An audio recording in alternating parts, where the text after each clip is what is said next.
That's a term in psychology. It's when emotional pain shows up as real physical pain. Not imagined, not fake. But you still can't name the cause. Not you, not even a doctor.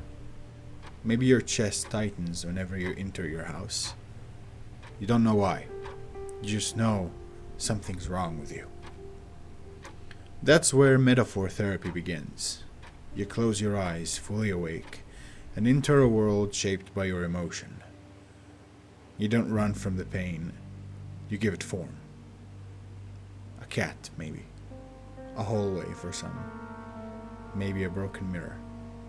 You let your imagination roam, and somewhere in that world, you start to understand.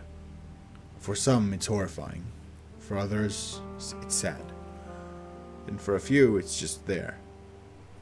For me, it became like this. One night, my chest hurt. Really bad. It wasn't a heart condition, I knew that. It only happened whenever I tried to sleep. So I figured maybe it was something else. Something psychological. But I didn't know what it was. I just knew it hurt.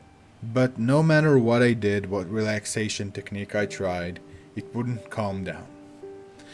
So I tried something else. If physical methods won't work, then mental ones might.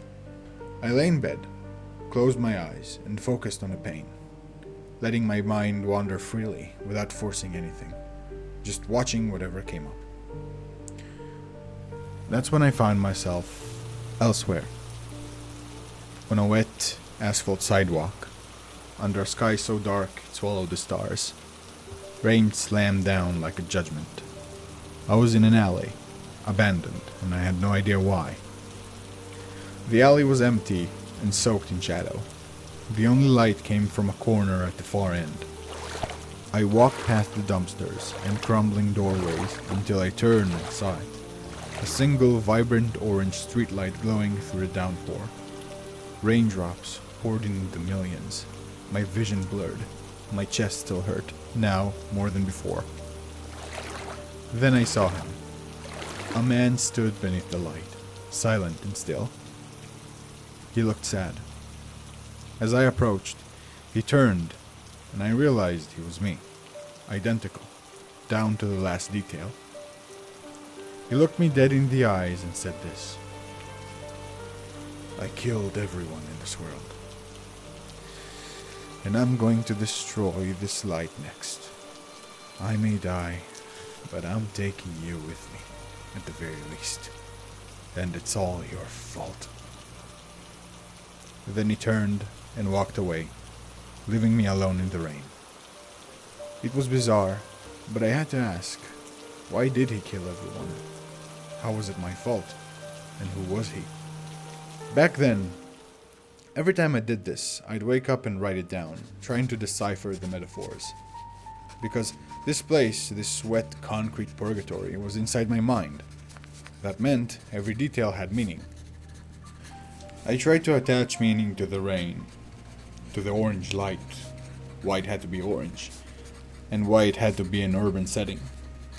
And amongst the things, the one thing that stood out to me was, why was he wearing my face? That's when I realized that he wasn't a separate persona, he was my anger.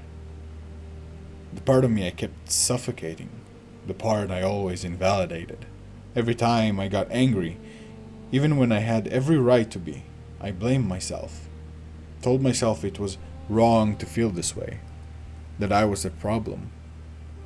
So in my mind, my anger killed everything, out of protest, out of pain. And once I realized that, I went back. Same concrete, same rain, same man under the streetlight. But this time I gave him a home, a shelter from the rain, a place to exist there. And slowly the pressure in my chest eased. I could finally inhale without flinching, or clutching my chest.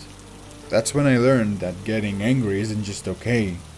Sometimes it's necessary.